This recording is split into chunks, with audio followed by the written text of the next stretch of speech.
Hadihi khulasatun. Kalau sudah mudzakkar, hada daftarun, hada kitabun, hadihi misratun, hadihi saburatun. Sudah bisa membedakan mudzakkar muannas tanpa biaya. Itu hebatnya Rasulullah.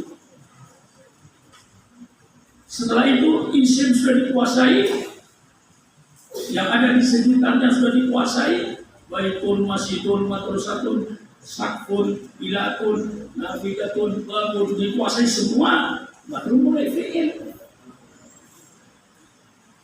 Fi'il saja sederhana, tidak lalu apa mudzakkar salim, tidak ada. Tiga saja, ana asrobu, anta tasrobu, nahnu nasrobu. Selesai. Akan diajarkan hum jasrobuna, tidak ada. Karena yang tiga ini pokok. Ana asrobu, anta tasrobu, ana wa anta nahnu. Begitu loh. Mana nahnu, ana wa anta, nahnu nasrobu. Itu saja satu minggu. Jangan ditambah lainnya.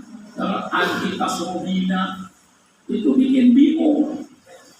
Nanti setelah ini mateng baru pindah kepada fi'il mutanna, jamak mudzakkar salim.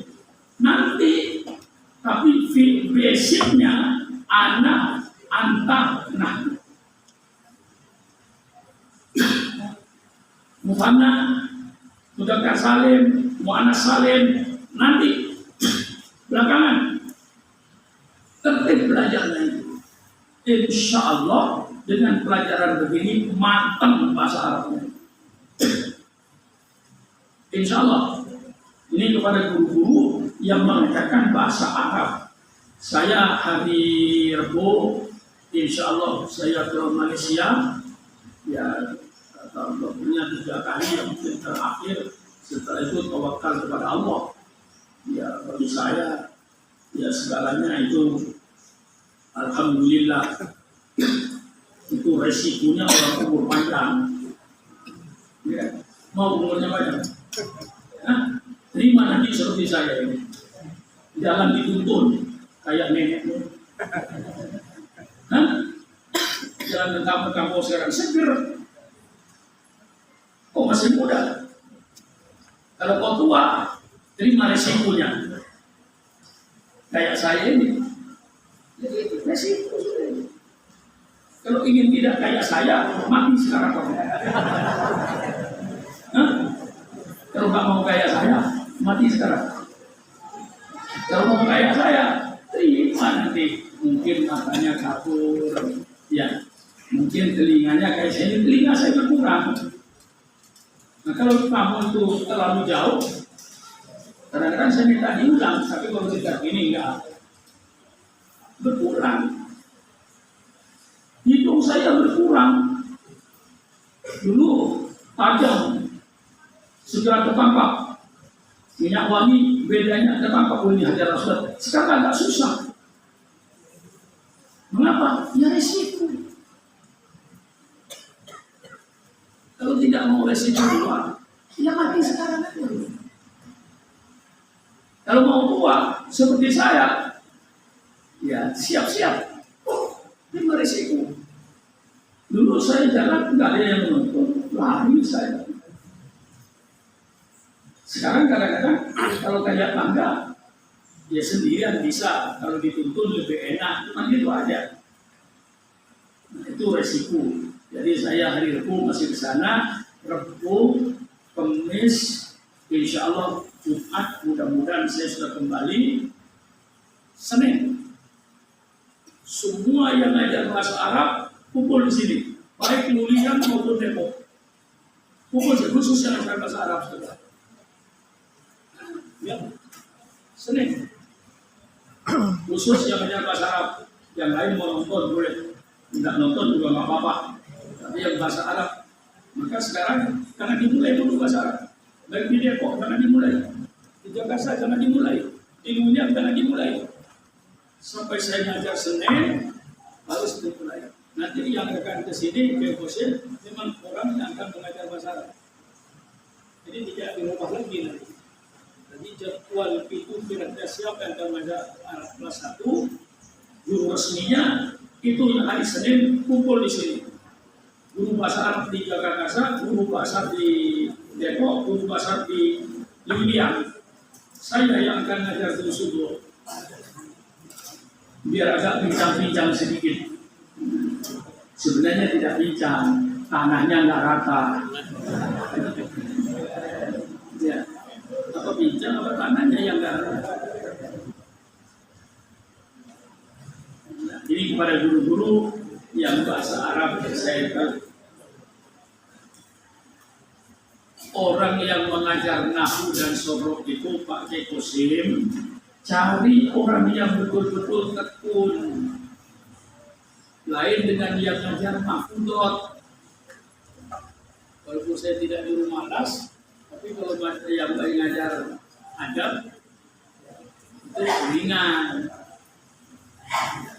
Dulu disebut mahfudot, sekarang dirubah al-adab. Ya sama saja sebenarnya. Nah, kalau yang ngajar mahfudot, mansaru ala derbi wa sholat, mansar katori konya terpilih mansar dan bau laut korokan ilar jannah, misalnya hal ini madu ala nafsi asasun najah. Ini tidak seperti guru nahwu. Kalau guru nahwu ingin berhasil, satu kali mengajar minimal 2 kali sampai. Bukan mengajar aja kalau ilmu nahwu, sia-sia kau. Kalau mengajar ilmu nahwu, ilmu shorof, sekali mengajar, tamlinnya minimal 2 kali. Jangan sekali, 2 kali tamlin, 2 kali periksa. Nah, saya dulu di Bogor itu termasuk guru rajin. Tanya sama Kiai Masuri itu, saya ngajar bahasa Arab, kelas eksperimen. Itu diserahkan oleh Kejar Kasih, aku sudah mengajar kelas eksperimen. Itu anak yang di luar sudah sekolah SMP, sekolah Saraudia masuk Gontor, masuk kelas 1 lagi, bahasa Arabnya saya yang ngajar. Oleh Kejar Kasih, nanti 3 bulan saya masuk ke kelas ini. Berhasil nggak kamu mengajar bahasa Arab? Tapi yang diajar itu yang ada di Gunung Siluo oleh Kejar Kasih. Nyata saya berhasil.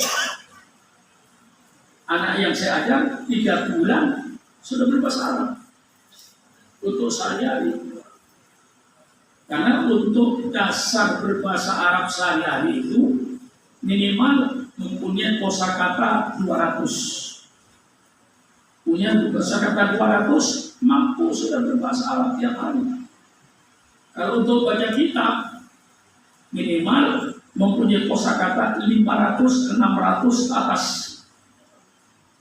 Kalau Ustaz mempunyai kosakata 1000 bahasa Arab, semua kitab buka. Buka semua kitab. Asal nahwu dan sorobnya bagus.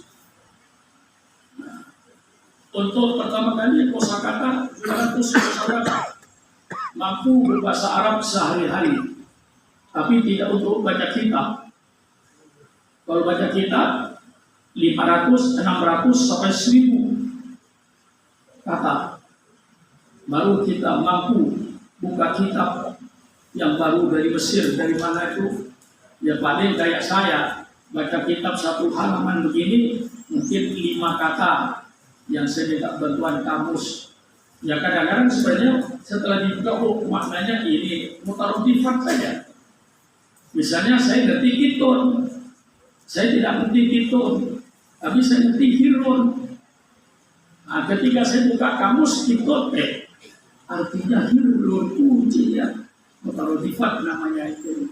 Nah, maka dalam yang mengajar nahwu dan sorok, nanti orang yang rajin, saya jam pertama tamrin nahwu atau sorok atau bahasa Arab, jam pertama tamrin saya di kelas 1, jam ke-6 saya bagi ujian.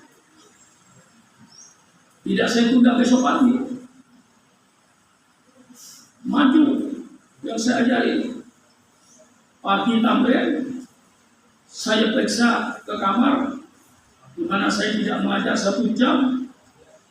Jam terakhir saya bagi. Harus rajin. Yang ngajar nahwu dan sorfu harus rajin. Koreksi. Kalau malas koreksi, jangan dikasih pelajaran nahwu dan sorfu. Akan rusak nanti. Dan semua supaya mengajar nahwu itu contoh-contohnya dari murid. Misal sekarang apa yang akan diajarkan? Fa'il, hadli jumlatan mufidatan awwaluha fi'lun. Sudah pasti. Kalau awwaluha fi'lun sudah pasti. Sudah fi'il ya. Anak sampai paling tidak 5 contoh. Kalau mau mengajar maf'ul, hadli jumlatan mufidatan fiha ismun yahtad ilal maf'ul. Anak yang mungkin saja.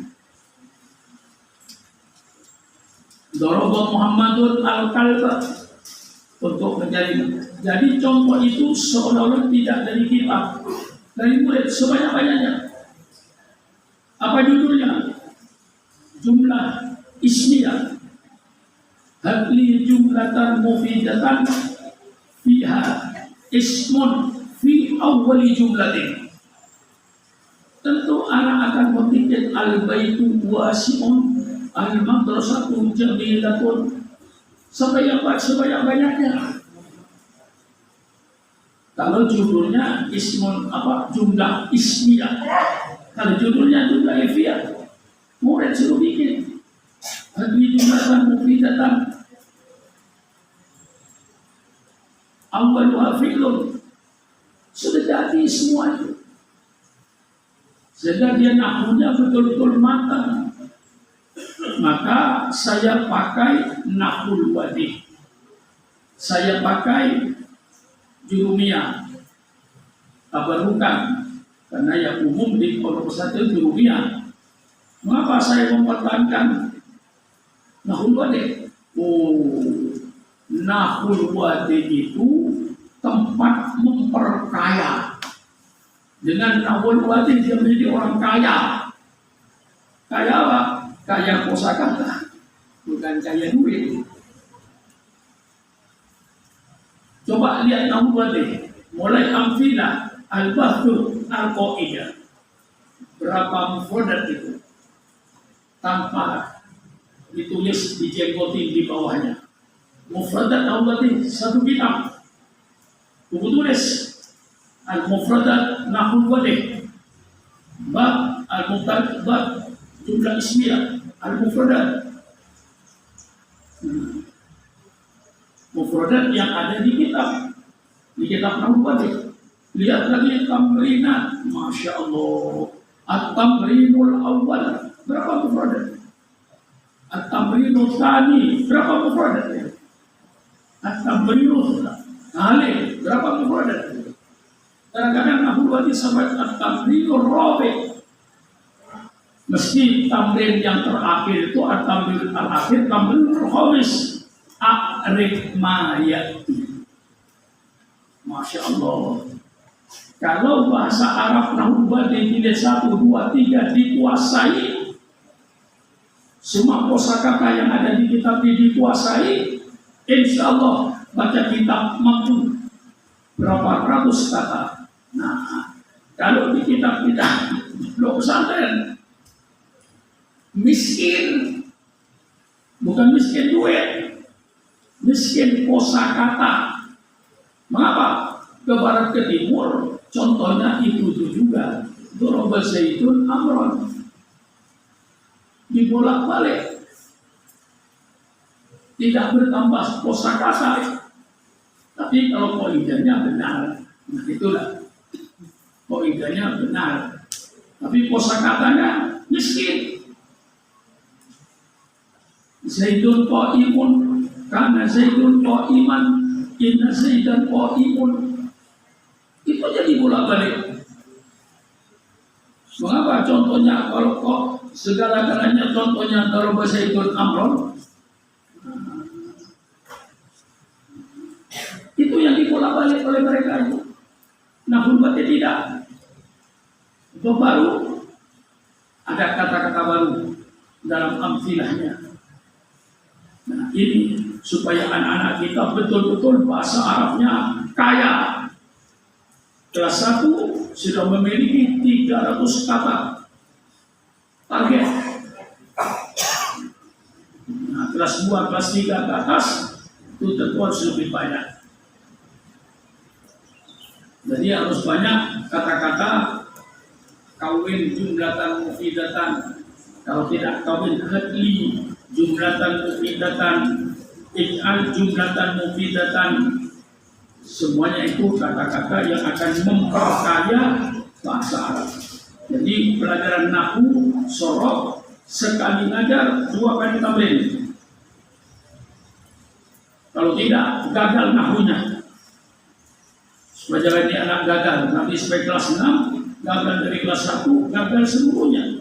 Nah ini yang saya berikan kepada guru-guru di dalam mengajar ini. Supaya seluruhnya memperhatikan dengan sebaik-baiknya. Jangan hanya memberikan peringatan, masuk kuping kiri, keluar kuping kanan, ngajarnya tetap begitu-begitu aja. Itu perlu saya adakan evaluasi.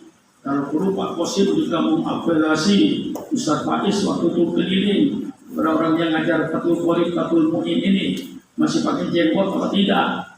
Di sampingnya ada buku tulis atau tidak? Diwajibkan pada semua santri mempunyai buku tulis untuk menulis mufradat, untuk menulis kekurangan ustaz. Barangkali ustaznya menerangkan tidak ada dalam kitab, ditulis oleh anak itu. Itu namanya kashful, coretan-coretan dalam kertas. Nah, ini coretan dalam buku tulis. Nah ini semuanya yang harus guru-guru laksanakan dengan sebaik-baiknya sehingga kepercayaan masyarakat tetap kita jaga amanah ini. Insya Allah dengan kelebihan yang kita miliki, insya Allah perhatian masyarakat akan lebih besar kepada kita ini. Nah, maka inilah barangkali anjuran saya dalam rapat ini kepada guru-guru atau siapapun saja yang ada pertanyaan atau usul-usul, persilakan. Ya, apa? Nah, mengajar itu pakai kedat. Kecuali kalau yang ngajarnya sudah 20 tahun, Fathul Mu'in sudah hafal barangkali. Tapi untuk guru-guru yang ngajar 1 tahun, 2 tahun, 3 tahun, sampai yang ngajar 5 tahun, mau mengajar itu bikin persiapan. Jangan langsung masuk tanpa persiapan. Kalau guru-guru itu bikin persiapan mengajar, kayak ketika amaliyah, insya Allah 100% sukses mengajarnya. Karena ketika amaliyah itu, bagaimana pelajaran amaliyah? Lalu praktekkan sekarang dengan persiapan. Kalau dengan persiapan, Pak Zarkasi pernah bilang, ketika saya sudah jadi ustadz di Gontor, apa kata beliau? Kamu itu kalau dengan persiapan, ngajar apa saja mampu. Ketika Zarkasi, ngajar di perguruan tinggi pun, walaupun kamu tidak sarjana, mampu. Mengajar apa? Tafsir, kata Kaisar Kasih. Bikin persiapan. Baca oleh kamu semua tafsir yang ada. Baca tafsir Tabari, baca tafsir Fakhrur Razi, baca tafsir Ayatul Ahkam. Kalau kamu dengan persiapan, pasti kamu bisa ngajar. Itu kata Pak Sekretari, dengan persiapan.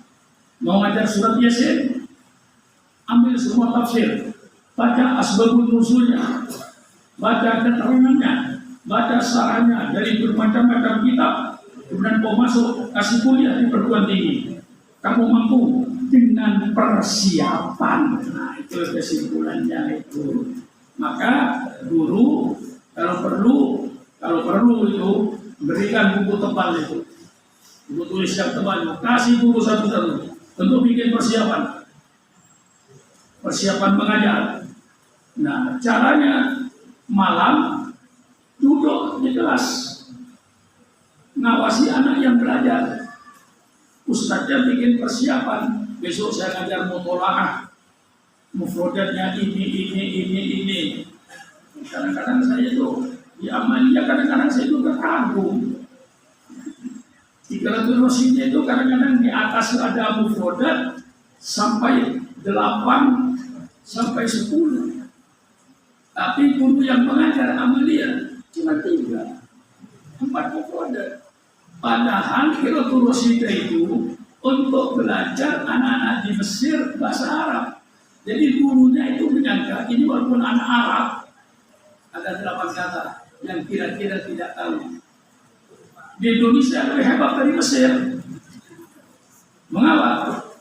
Karena guru ketika bikin persiapan kan saya contohkan yang Mesir itu mana Qiratul Rosyidiyahnya. Saya lihat kata-kata yang ada di atas. Yang di provinsi itu kata-kata itu ada 8. Di Ahmadiyah cuma 4. Jadi berarti murid kita itu jauh lebih pintar dari anak-anak Mesir. Mestinya kalau kita Mesir itu ada 8, mungkin kita bisa 15 kata. Jadi yang ada itu di atas itu mufrodat itu diperkirakan oleh guru Mesir bahwa anak-anak Mesir ini kata-katanya belum kenal, termasuk kalimat usul. Tapi di Darul Rahman lebih hebat dari di Mesir. Guru Mesir menyangka ada 10 kata yang murid tidak paham, malah di Darul Rahman nyangka cuma 3 yang tidak paham. Kan lebih hebat daripada Mesir. Atau gurunya agak goblok. Tolong mengajar dengan persiapan. Jangan ragu-ragu di depan anak. Saya ini alhamdulillah, saya akui, saya di Bogor, orang yang paling banyak dimarahi oleh Kaisar Kasih itu saya. Tetapi saya orang yang paling dipercaya oleh dia. Tapi paling banyak dimarahi. Suatu ketika saya khutbah Jumat bulan Syawal itu kelas 6 dinonaktifkan tahun baru. Jadi yang diminta guru berkhutbah. Saya berkhutbah. Saya anggap khutbah saya itu hebat. Maklum saya masih muda. Selesai saya berkhutbah, almarhum Kaisar Kasih maju ke depan. Saya sudah nyangka, apa ini? Pasti saya. Betul, saya. Langsung Kaisar Kasih, Allah maafirlah. Langsung Kaisar Kasih itu berkata, hei anak-anakku, tahu kamu siapa khotib tadi? Torik bin Ziyad. Orang diajak perang. Ini Jumat. Ajak bertakwa kepada Allah, bukan diajak perang. Karena ya saya kan semangat bahwa khutbahnya Torik bin Ziyad itu saya kan paling hebat itu khutbah itu. Kata Torik bin Ziyad, al-bahru barwa'akum wal adu amamakum. Tuh, tidak bisa menyelamatkan kalian kecuali pedangmu. Bangkit, belum dibakar kapalnya. Torik bin Ziyad dibakar itu kapal itu. Karena kalau tidak dibakar, nanti melihat musuh terlalu kuat, dia balik. Bakar dulu kapalnya. Baru Torik bin Ziyad berkata, al-bahru barwa'akum wal adu amamakum. Atasnya sudah hilang. Adwakum ila bisuluf. Wa inni awwalu mujibin ila ma da'autu ilaihi. Nah ini kata-kata emasnya. Wa ana awwalu mujibin lima da'autu ilaihi. Dan saya orang pertama yang akan memenuhi panggilan saya. Maju berbicara dengan budaya. Duluan. Ikuti tentaranya. Menang. Oh, saya berubah. Kata saya kayak dosen, wah bagus lah. Langkah tidak kasih. Tahu kamu anak-anakku siapa yang berbuat tadi? Itu yang berbuat Tariq bin Ziyad. Jumat orang diajak perang. Jumat diajak orang bertakwa kepada Allah. Ajak dikir. Bukan diajak perang. Ya sudahlah, saya tinggal ngobrol aja. Sudah salah. Tapi anehnya, sore saya dipanggil, habis dimarahin. Bagian pengajaran dipanggil. Apa kata saya tadi? Jangan berkhotbah di masjid ini, kecuali pidatonya, khotbahnya ditandatangani oleh Supran Mamuni, dan harus praktek di depan dia dulu. Kalau sudah praktek di depan dia, Supran tanda tangan, pengajaran boleh naik di masjid Darul. Tadi dimarahin, sekarang dikasih tugas. Sering saya dimarahin oleh Pak Zarkasi. Tertempa jiwa saya. Satu ketika listrik mesinnya rusak berat. Ya terus sekarang jutaan nggak diperbaiki. Karena Pak Zarkasi tahu kenalan saya di Ponorogo itu banyak yang kaya-kaya, dan saya ngajar di Ponorogo, saya ditugaskan. Supran, kamu pergi ke Ponorogo, cari dana itu. Listrik sudah nggak nyala, perusahaannya perusahaan berat, nah, perlu sekian. Baik-baik, saya datang ke Ponorogo. Ya maklum namanya waktu itu saya masih muda. Perasaan malu itu mencari dana itu ada. Sehingga saya kembali dari Ponorogo itu lalu tidak berhasil sedikit. Dimarahi saya habis-habisan. Karena nggak berhasil itu dimarahi. Kamu, saya tahu. Mengapa tidak berhasil? Karena kamu malu datang ke rumah orang kaya. Ya tentu aja malu minta duit. Kamu malu datang ke rumah orang kaya, sehingga kamu gagal. Nah, ini kata-kata emas dari dia. Kalau kau mencari duit untuk kepentingan perutmu, kamu boleh maju, boleh malu. Tapi kalau kau mencari duit untuk kepentingan Islam, untuk kepentingan pesantren, engkau pahlawan. Cari balik saja di Ponorogo. Ya dengan bekal tadi itu ya agak sedikit hilang perasaan malu itu. Nah, kadang-kadang saya berani, Pak apa Ustaz? Bantu pondok di Youtube. Kalau enggak, saya nggak bisa ngajar di sini. Nanti saya dilarang oleh kiai ngajar. Masa listrik saja rusak bisa diperbaiki. Nah, sudah saya bantu ada lapor. Alhamdulillah, insya Allah cukup untuk memperbaiki listrik. Nah begitu orang cari dana caranya. Nah itu, jadi sering dimarahi, sering disuruh. Kalau dia pidato, mesti Kaisar kasih dari saya. Sekarang besok saya pidato 5 murid. Tolong poin-poinnya ada. Paling tidak 5 poin lah, kamu bikin apa saja. Ya saya bikin nomor 1, nomor 2, nomor 3, saya kasihkan lagi. Nah, banyak dimarahi, tapi alhamdulillah banyak dikasih tugas. Saya keluar, Isra Mi'raj dipanggil orang saya, Maulid dipanggil orang. Saya beritahu itu bukan ketika di Jakarta, ketika di Bogor saya sudah beritahu. Maka dipanggil oleh kiai. Saya kasih Allah memberi pelaku. Syukron, pilih. Pondok apa masyarakat? Kalau pondok. Kalau masyarakat. Saya orangnya tegas. Jadi kedua-duanya. Loh, kamu pilih kedua-duanya. Mana bisa? Kamu nanti ke masyarakat, urusan pondok terlantar.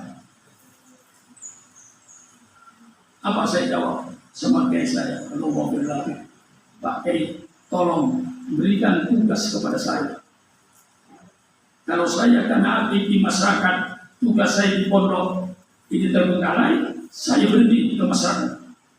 Tapi kalau tugas saya di pondok tetap berjalan baik dan ke masyarakat saya tetap, maka kedua-duanya, ya pondok, ya masyarakat. Akhirnya apa? Kalau mau bilang, saya dikasih tugas berat supaya saya meninggalkan pondok, meninggalkan masyarakat. Kamu pegang wali kelas 6A dengan kelas 6B. 2 kelas, kamu wali kelasnya. Bingung. Asalnya nggak ada wali kelas, saya ikut guru biasa aja. Wali kelas itu kan berat, tiap malam harus apa? Mengawasi anak dan anak kelas 6. Anak kelas 6 di Gontor dulu bukan kayak anak kelas 6 di sini, ini tua-tua.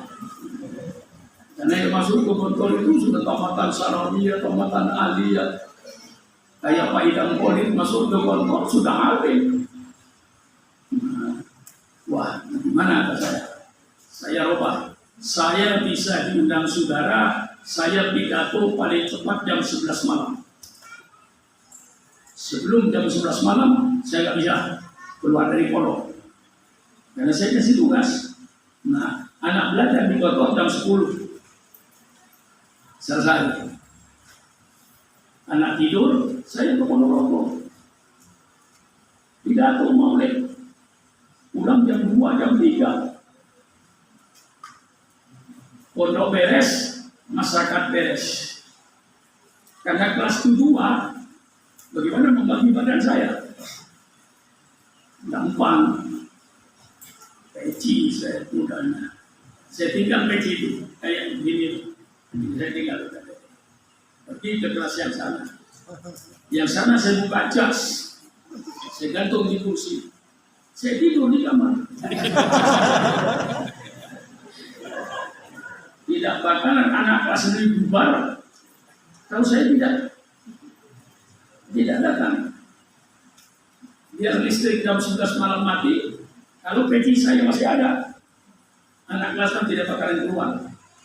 Di bawah saya masih kuat waktu di pondoknya. Kalau dia melihat saya keliling aja, sudah beres semua. Takut semua. Pak Supron. Karena saya disiplin. Nah, itulah pengalaman saya di pondok ini. Banyak dimarahi, tapi banyak saya dimintain tugas. Mau pidato saja, kasihnya masih panggil saya. Saya mau pidato besok, membeli wali murid anak baru. Apa yang perlu? Tolong kamu kasih coretan. Saya kasih, kalau saya kasih memang ilmunya luas. Coretan saya cuma 5 kata, dia bisa setengah jam. Itu kerjaan saya waktu itu.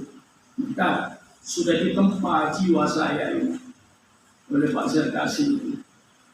Nah, ini berkenan dengannya aja. Saya pernah pidato nuzulul Quran. Saya cuma bicara ikhtilaful ulama. Saya selesai pidato, Pak Zerkasi maju ke podium itu. Nah, saya lagi kata saya, sudah pasti saya kata saya. Ini benar. Padahal ada undangan dari Ponorogo itu, agak umum betul bukan begitu. Pak Zerkasi maju, tahu pembicara tadi yang ceramah itu orang ragu-ragu. Kalau yang pidato ragu-ragu, Orang yang dengerin disuruh yakin. Kalau pidato depan umum, yang namanya orang rakyat, pidato yang yakin. Jangan pidato ikhtilaf. Yang pidato saja nggak yakin, orang disuruh yakin. Apa yang kamu yakin? Menurut Quran itu berikan sama masyarakat. Jangan khilafiyah di atas mimbar. Itu kalau kau khilafiyah berarti kau ragu-ragu. Yang pidato secara ragu-ragu, orang disuruh yakin. Pada depan umum, ya kita saya nggak jatuh. Alhamdulillah, saya dikoreksi guru, mereka dikoreksi polisi. Maka itu pada anak-anakku semuanya ini, supaya mari jalankan tugas ini sebaik-baiknya untuk menuju Darul Rahman yang lebih baik. Sehingga nanti mungkin saya tidak menyuruh, ya kalau mau mengadakan ulang tahun itu pantas setengah abad Darul Rahman. Dulu kalau tidak itu resminya bulan Maret mungkin, tapi tidak usah sama bulan ya. Tahun 75 atau 2025 itu sudah berarti dengan tahun 75 berarti 50 tahun Darul Rahman ini. Ada hal-hal yang masih mau ditanyakan kepada saya? Tidak ada? 350 buku kasihkan bagi satu-satu untuk buku persiapan mengajar. Suatu kekuatan sekolahnya mati, saya buka kelas mana kiblatmu. Kalau tidak ada, kasih peringatan. Kalau mengajar tanpa persiapan, sudah. Saya kira cukup sekian saja. Wassalamualaikum warahmatullahi wabarakatuh.